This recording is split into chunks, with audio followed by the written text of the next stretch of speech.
What do you see as the biggest challenges in conservation? The growing human population. Because where we are, there's nothing else. I don't know what your views are as to what can be done about it. Well, I think it might be described as voluntary family limitation. At the basis of it all is this colossal increase in the human population. It's one of the living species of the planet, but it's reaching plague proportions. The spirit of science is an informal term I employ to denote the generalized conceptions that permeate the atmosphere of popular, that is, mainstream, scientific paradigm. It follows, therefore, that in a state administered by a regime of science, the spirit of science represents the hypostasis of culture itself. In the modern age of man, well and truly referred to as the age of science, humanity has found itself ensconced within the paradigm of deferral, that is, the deferment to authority. Yet, in an age of science, authority has become synonymous with academic credentialing rather than the age-old association of might. It then stands to reason that academic authority is only as reliable as the institution which bestows it. Furthermore, the institution only so viable as the academician which constitutes it. Here we see the basis of a relationship reciprocal in nature, so that one necessarily influences the other, such that a paradigm might arise in the first place. Follow the science is the mantra of modern man. What then are the ideas that we are compelled to follow? What, too, is the quality of these ideas? Rather, the quality of the minds which propagate them.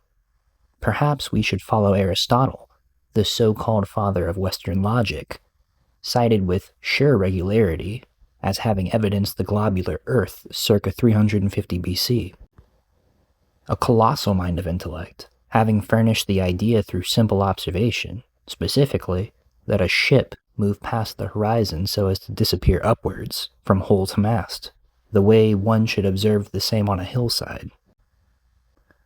Quoting from Bertrand Russell's The Impact of Science on Society, quote, "To modern educated people, it seems obvious that matters of fact are to be ascertained by observation, not by consulting ancient authorities.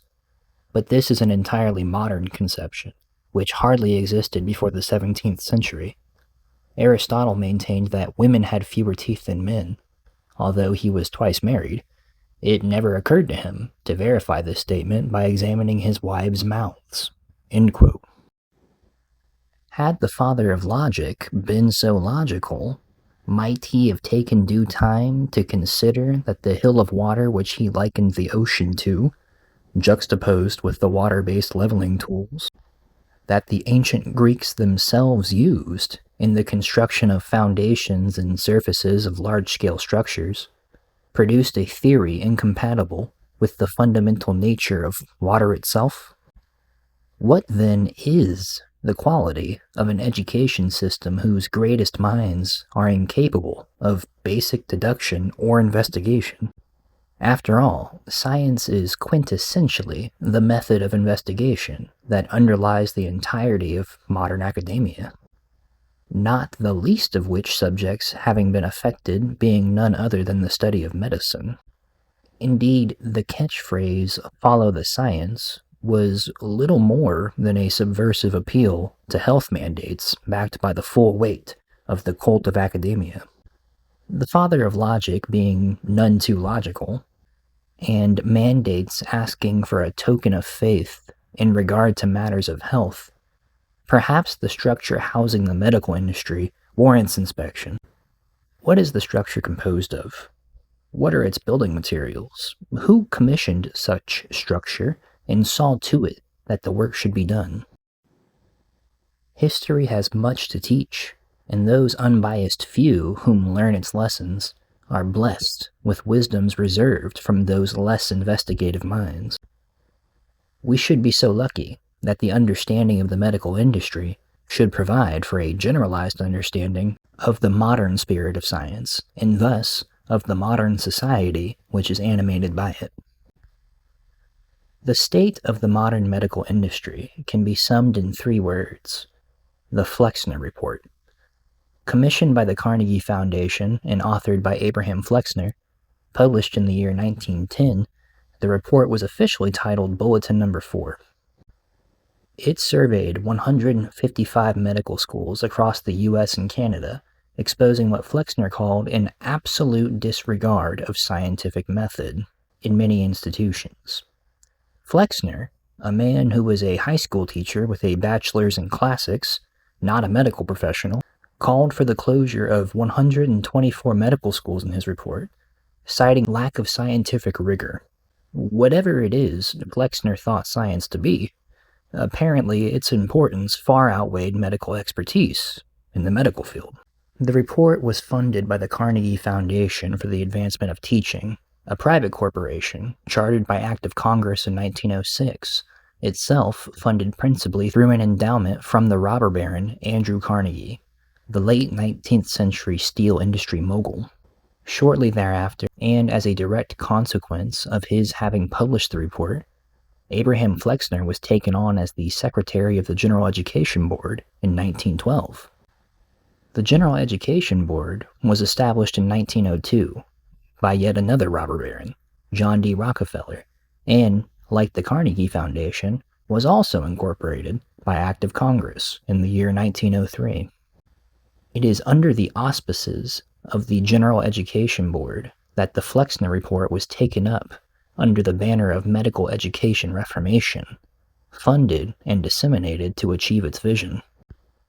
Its vision was touted as being scientific, yet this tells us precious little of the practical intent behind its publication, and why such men of industry would not only be devout in the achievement of its goals, but indeed in having first furnished those goals that they themselves then sought to achieve.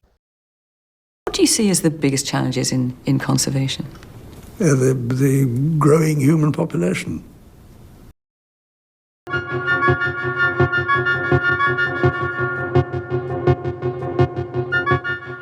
It's not some science fantasy effect from 2001.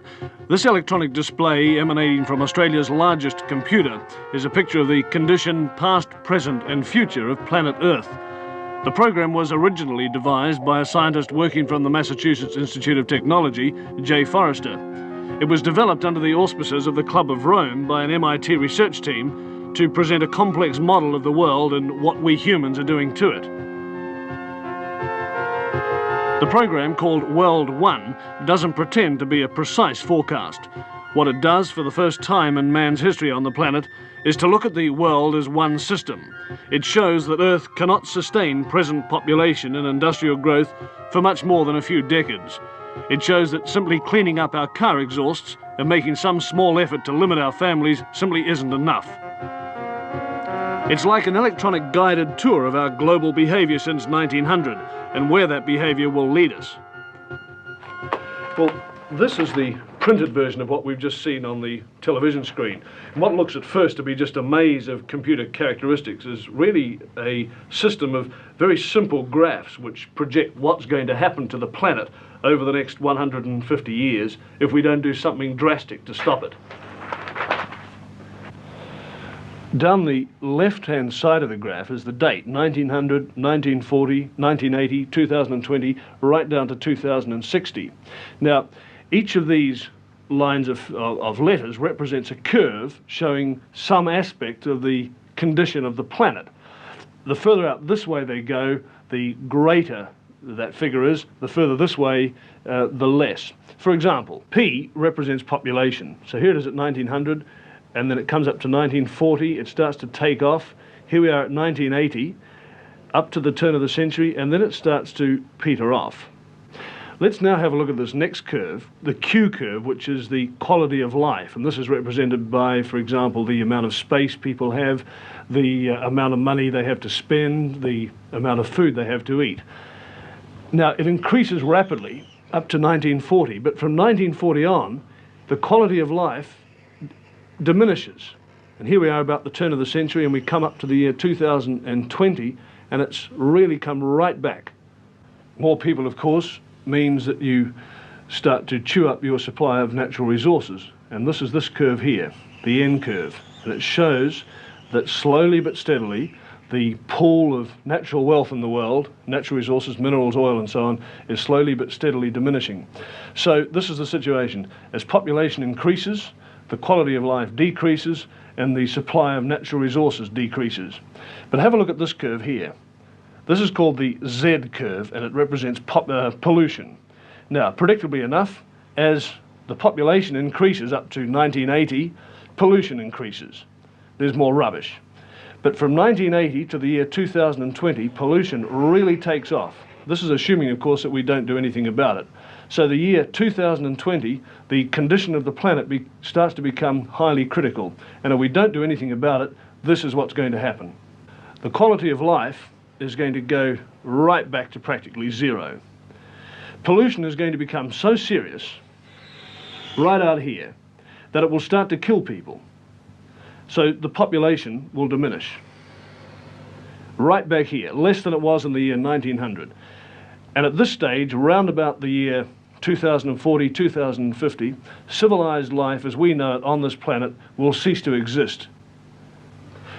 Well, hopefully, of course, it won't be allowed to happen.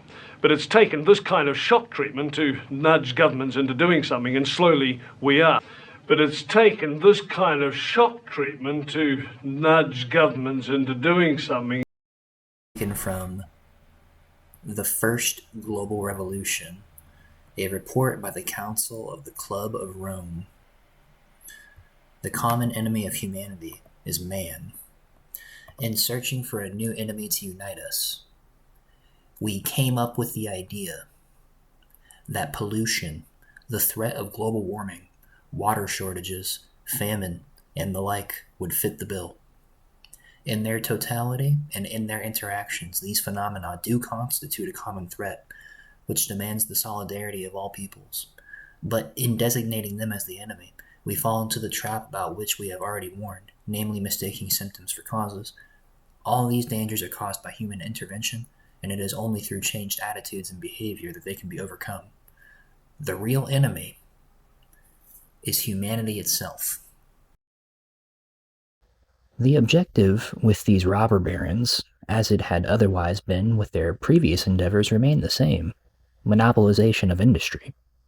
This period marked the transition from herbal remedy to radical surgery, from naturopathic practice to poisonous injection. Literally, this is the overtaking of ancient, time-tested homeopathic medicinal traditions by modern allopathic practices. And allopaths quite literally believed in the administration of poisonous substances, such as mercury, at high doses to combat illness. Thimerosal, a mercury-based preservative, is still used in allopathic vaccinations today. The robber barons, sensing an opportunity both for great profit and great power, saw to it that the medical industry would be reformed into the vision of the example provided by the Johns Hopkins medical model, principally centered around the study, development, and administration of pharmacological interventions. Interventions such as SSRIs, aka antidepressants, ACE inhibitors, statins and beta blockers, aka blood pressure medication, antibiotics such as penicillin, and last but not least, live attenuated vaccines, inactivated vaccines, and most recently, mRNA vaccines. This model pursued by the monopoly men enabled the production of interventions relying on petrochemicals, which further solidified the societal dependence on big oil, simultaneously enabling these purveyors to patent their products and sell society the $1,000 pill, which nature herself had never thought to produce. In the eyes of businessmen, a healthy patient is not a paying patient, and businesses run on money, not good tidings. This contradiction, this inherent conflict of interest, damning enough as it stands, is in fact anything but a simple byproduct of the pursuit of profit. It is a purposefully serendipitous synchronization with another ideology that underlies the modern spirit of science: eugenics. President Nixon and the United States Congress established the Commission on Population Growth and the American Future. The chairman of this unique commission is John D. Rockefeller III. It was a very broad-ranging mandate. Nobody's had one of this character before. And just from that, this question of quality of life just emerged as the seemingly key issue. But the main finding was that stabilization of some kind is clearly desirable for the country. Yes, we said that it is recognized that population cannot continue to grow indefinitely. Nobody questions that. And we said from our findings, we felt that now the nation should welcome and plan for a stabilized population. Well, the whole question of pollution, environment, and population came very much to the fore in amazingly rapid time. And President Nixon, in July 1969, made a statement to the Congress exclusively on this question. And I'd like to read just 2 sentences from that statement, as I think it's indicative of his concern in regard to the subject and his recognition of its importance here and around the world. He said, "One of the most serious challenges to human destiny in the last third of this century will be the growth of the population. Whether man's response to this challenge will be a cause for pride or for despair in the year 2000 will depend very much on what we do today." Object to all punishment whatsoever. I object to all punishment whatsoever. I don't want to punish anybody. But there are an extraordinary number of people whom I want to kill. Not in any unkind or personal spirit, but it must be evident to all of you. You must all know half a dozen people at least who are no use in this world, who are more trouble than they are worth. And I think it would be a good thing to make everybody come before a properly appointed board, just as he might come before the income tax commissioners, and say every 5 years or every 7 years, just put him there and say, "Sir or Madam, now will you be kind enough to justify your existence?"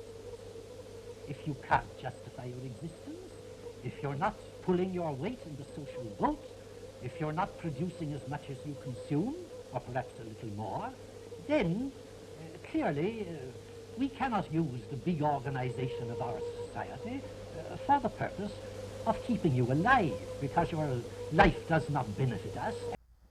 The American Eugenics Society was established following the Second International Congress on Eugenics, held in New York in 1921. Founding members included personages such as Madison Grant, Harry Laughlin, and Charles Davenport. The Rockefellers were, of course, major proponents of and early funders to the eugenics cause, having issued grants to the Cold Spring Harbor Laboratory, home of the Eugenics Records Office, whose primary intent was to keep genetic profiling on every citizen of the United States, and to assign to them a genetic score.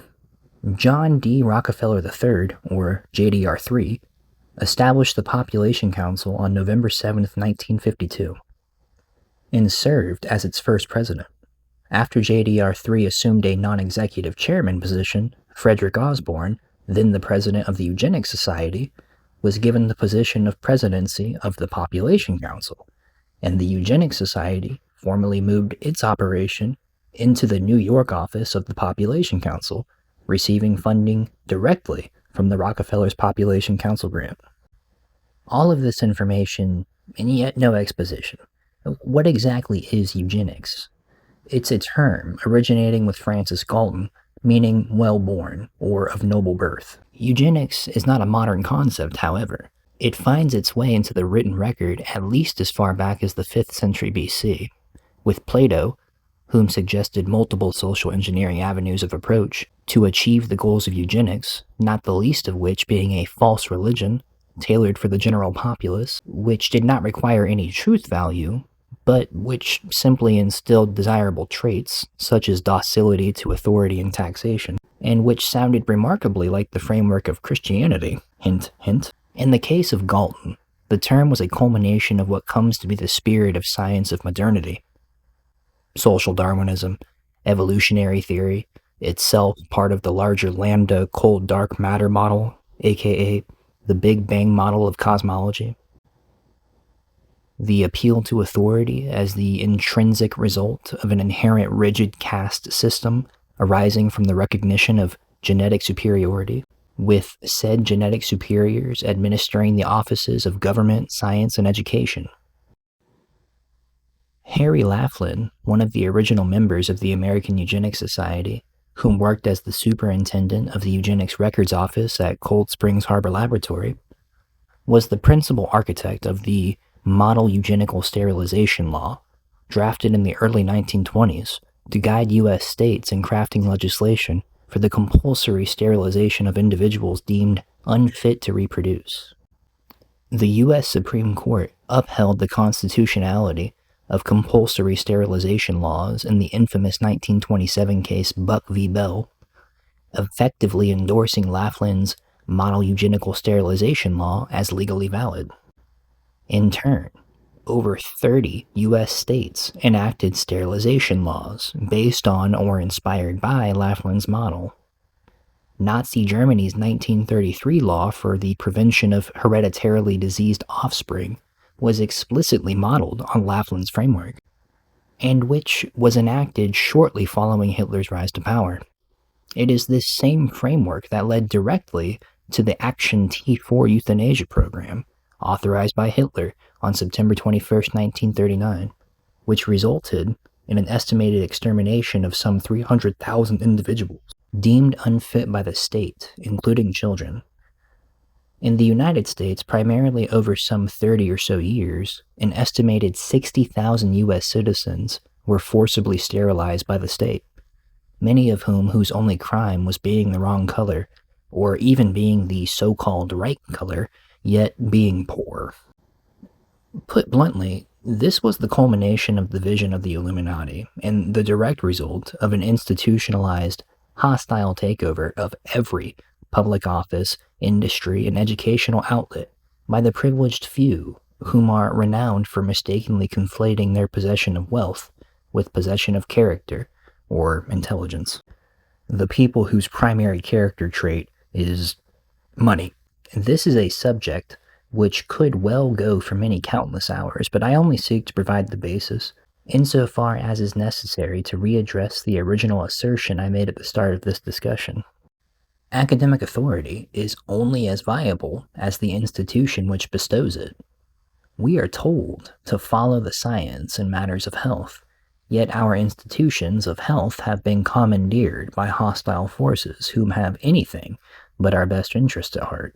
As has been demonstrably established elsewhere, both through my own previous discussions and through the works of endless other individuals, we have been shown that we, as a supposedly free people, are constantly under siege from the propaganda arm of these forces, aka legacy news outlets and affiliates, whom still have yet to drop the narrative that a particular recent bioweapon was anything but. There are reports of significantly reduced fertility throughout the world, and we have established that these eugenics organizations, helmed by the same people that commandeered the medical industry and news agencies, particularly aim to sterilize, if not to outright euthanize. Consider the following. A World Health Organization task force on vaccines for fertility regulation was launched under the Special Program of Research, Development and Research Training in Human Reproduction, HRP, in 1972.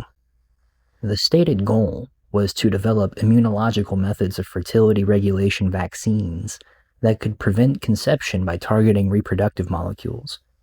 The program was funded by the World Health Organization, the United Nations Development Program, the World Bank, and lo and behold, the Rockefeller Foundation, as a major funder and strategic influencer in population control initiatives.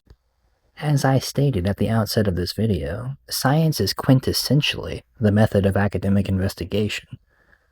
So, if we were to do as we are told, and to follow the science as it actually is, ironically, the last thing an individual should ever do is to place a token of faith into the modern spirit of science. Instead, a logical individual might divorce oneself entirely from it and seek to recommandeer the field from the hostilities that have appropriated it. Much love.